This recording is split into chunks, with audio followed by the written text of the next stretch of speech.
Hey everybody, welcome to another episode of Stand Your Ground Studio. This is Scott. Today I have a huge one for you. It's all about the Panama Papers, and if you haven't heard about them, they just came out. This is a huge data leak that's all about the financial corruption going on in the elite circles of the world, and it touches hundreds of politicians, hundreds of thousands of companies, and could touch anybody literally on the planet. And if you've been watching my channel, you know this is exactly what I've been talking about. And it's so big, I think this is the launching pad for everything that's coming in the future. So I've mentioned how the elite are going to expose their own corruption to incite rage, chaos, and revolution. More recently, I've talked about how the financial elite of the world are going to expose themselves, and they're already putting a movie out called Money Monster. And it's basically them saying they're going to broadcast corruption to the public very soon. And how there's a whole system and the money markets are basically controlled. And I've also said that we're going to use corruption from back in the 20th century as a framing device for what's coming up right now. One of those examples was the Pentagon Papers. It's all about somebody who just couldn't stand by and watch corruption go on anymore, and they had to leak an unprecedented amount of information to the public. And that's exactly what the Panama Papers are. And it's everything I talked about, just on a whole new scale. So I'm going to go ahead and let this video play for about 1 minute and 15 seconds, and they're going to show you just how pervasive this is and how many topics this touches. Over the past 3 years, Syria's Air Force has rained death on more than 21,000 civilians. Their bodies ripped apart by exploding barrel bombs, missiles dropped on homes, businesses, bus stops, even hospitals. These war crimes have been well documented. Not so the part played by the shadowy world of offshore finance. Behind the scenes, companies using offshore tax havens were accused of supplying fuel to the Syrian Air Force. In 2014, multiple governments, including the UK and US, issued bans on doing business with these companies. But now, a new global investigation has revealed that a Panamanian firm helped these companies operate as attacks in Syria continued. That firm, Mossack Fonseca, is a key player in a sprawling, secretive industry that the world's rich and powerful use to hide assets and skirt rules by setting up front companies in far-flung jurisdictions. More than 300 journalists trawled through millions of leaked records from Mossack Fonseca to expose an alarming list of clients involved in bribery, arms deals, tax evasion, financial fraud, and drug trafficking. So you may have noticed the production value of that video. It's top-notch, and I'm going to say animations don't happen quickly, even when they're rushed. And I want you to note the production value of this entire presentation, of all the pages I'm going to jump through. It's not only incredibly detailed, but features a lot of artwork and clear direction. This isn't just a news story, this is a premiere of a great big event that's taking place. Jumping back to the Pentagon Papers real quick, just remember it's about somebody who couldn't hold back any longer, and it's all about exposing the lies in high places and revealing an unprecedented amount of information. Now go ahead and watch this and notice the similarities.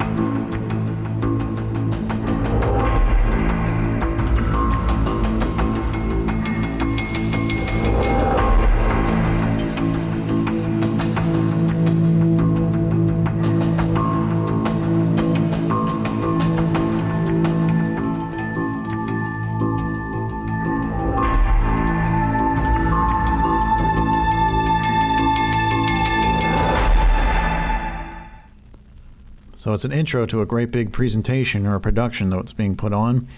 And we already have Putin right on the front. So here we have how an anonymous source contacted the company. It's a group effort.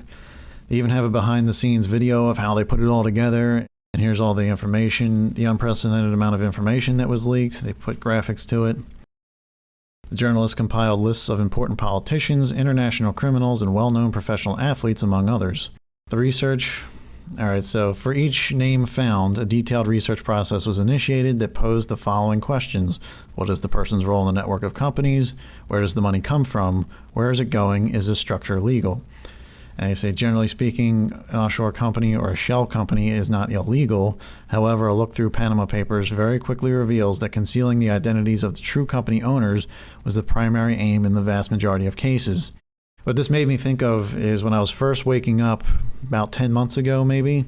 One of the movies I watched it where it really sank in that this is worldwide and we can't really track what's going on was a movie called Let's Make Money. Below, I'll post a link to it, and I'll link it to the scene where they talk all about this. And this isn't exactly new. This is just where they put it all out in plain sight. So among others, clients include criminals and members of various mafia groups. Documents also expose bribery scandals and corrupt heads of state and government. The alleged offshore companies of 12 current and former heads of state make up one of the most spectacular parts of the leak, as do the links to other leaders, to their families, closest advisors, and friends.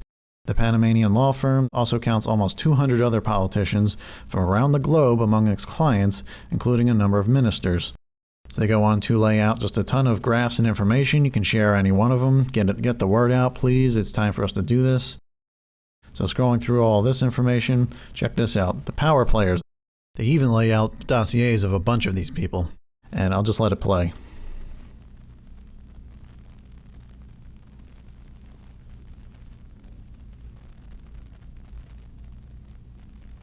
They just lay it all out there for you to explore. Everyone can join in. Who did what and how. So let's take a look. Like, they even have little cartoon caricatures. They spent a lot of time on this. This is more than just a news story. So we have former Prime Minister of Georgia, Iceland's Prime Minister, convicted former Ukraine Prime Minister, childhood friends of Russian President Putin, daughter of former Chinese Premier, and it goes on. And if you click any one of these, it brings up a dossier. Brings up all this network of connections. You click on those, it gives you more information. You can really just explore every little bit of it. So here's another story they put out there. This is like a case study of like a prime minister and a couple other people in Iceland, how they got caught and how they lay out a timeline of how it all went down. It's very lengthy. Just want to mention, they start off saying a storm is coming, alluding to the perfect storm like they do. From there, they go on a whole bunch of details about how this guy set up a shell company and he misrepresented what he knew and all these timelines, and it's very dense on information, and you can read through it as you want. So what I want to do is jump over to another page. It also laid out all this information, and it's The Naked Truth. It's on Fusion. So it's called Dirty Little Secrets, and here's their log line. It's a parallel universe for the ultra-rich and ultra-powerful, but a massive new leak has exposed their underworld. So getting a sense of what this is about. They go into a huge amount of detail on this, just like the last site. All right, so here we go. This is what I'm talking about. This is like the launch pad for what's coming. So if you're trying to get a handle on the bigger picture, what offshore even means and why it's problematic, Panama is a good place to start as any. They have this laid out for every type of audience. So even if your eyes start to glaze over looking at all these details, not knowing what it means, they hired a professional wrestler to explain it to you. And they produced this just a few days ago.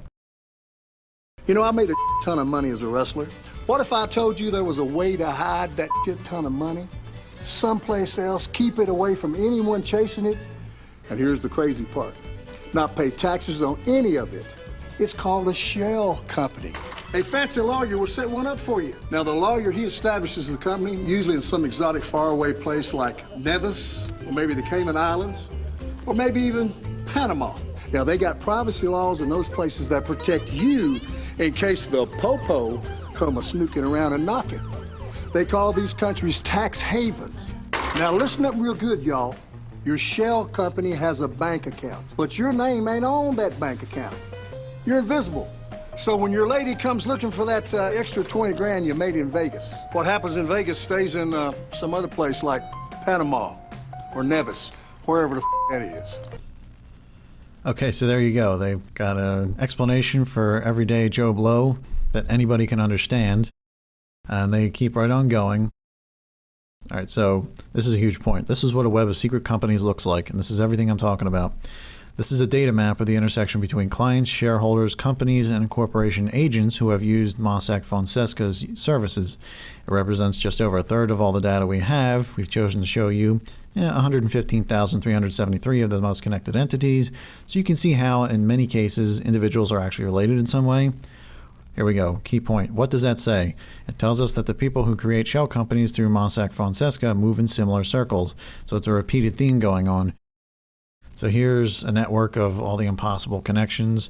And it really makes me think of the financial situation going on in the markets where people have portfolios and they don't know what's in them. Something could happen in Italy one day that it affects a portfolio in New York, and we're all interconnected, and it's how it's all going to get pulled down at the same time when it's time for it to happen. Jump back into the United States of secrecy because we got to bring it back home. One quote here: just as Panama Canal is smaller than you'd think, the offshore problem is closer to us than you might realize. The U.S. has become a major hotspot for corporate secrecy. And they go on some detail about that, and kind of what I just said. Many times we don't know who our clients are, and there's a lot of entanglements, a lot of secrecy, and they really keep going with this. You can explore it on your own. Oh, so here's one example. Watch how easy it is to start an anonymous shell company for your cat. Okay, so I want to jump over to CNN real quick and further my point. This article right here, The Panama Papers and America's Problem, like I've been saying, this is coming home to America, but also this is the beginning of a much larger story.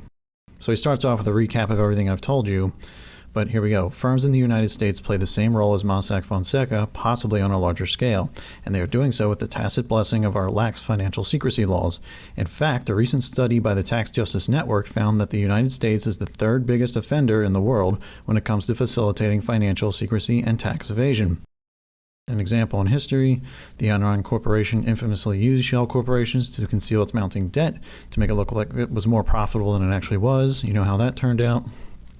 And then right here, all of this adds up to it's yet another reminder to working families that dutifully pay their taxes that laws are not written for them. In other words, you're being systematically screwed. How do you feel about that? Jumping over to this article, it mentions how the elite of the world are predictably denying these accusations. However, it does bring up another point. These papers aren't just going to merely prove everything that they're saying and then that's it, it's over. That would be a little bit strange. This is going to bring up the beginning of a much larger conversation, a much larger argument, which is going to have more than two sides. Because like I've said before, it's all about the issue. If we all start talking about it, we all start arguing, we start thinking about it more, and it starts becoming more regular in our world.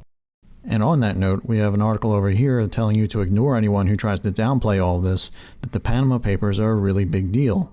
It says this: some will try to downplay it, to dismiss it, to tell you it's a big misunderstanding. They will say it's a tempest in a teapot, or perhaps a grand conspiracy, but don't believe it. The release of the Panama Papers is a very big deal.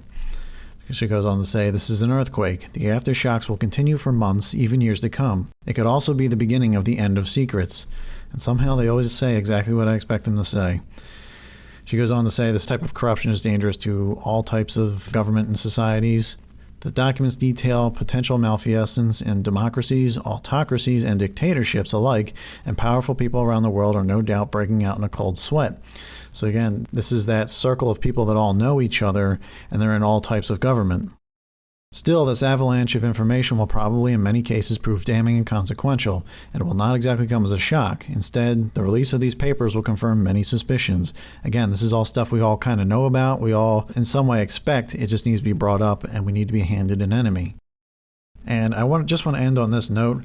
Going forward, you're going to start to see a lot of headlines saying the elite are scared, they're losing control, and it's time for us to attack, and don't buy into it because it's not true. And whether it's just a headline or someone's really trying to get you to believe it, this is the bait at the end of the hook. They want you to think they're on the run and afraid. This is the bad guy I've been talking about. They could have collapsed the system years ago, but it's not good enough to do that. They're prepping everybody in their minds and their hearts to see everything fall away at once, so there's nothing left. They'll take down the bad guy, but they won't have anything left to believe in, and will only have one direction forward, and they'll have to accept whatever's given to them. And whatever your belief system is, I'll say it. There's only one truth in the world, and that's Jesus Christ. He's the only way. You may not believe in it, and you may need to keep researching this, and I'm going to keep putting up as much information as I can. But whatever you do, don't believe in this false enemy we need to attack. This is a part of the snare. And that's what I'll end on. Please dig into this all you want. Don't get too lost in the details because there's always going to be more. Keep to the broad strokes and know that they're doing this on purpose. Post any questions or comments below. Let me know how you feel about it. And I can't wait to hear from you. If you haven't already, please share this video and subscribe. Thank you very much. I'll talk to you next time.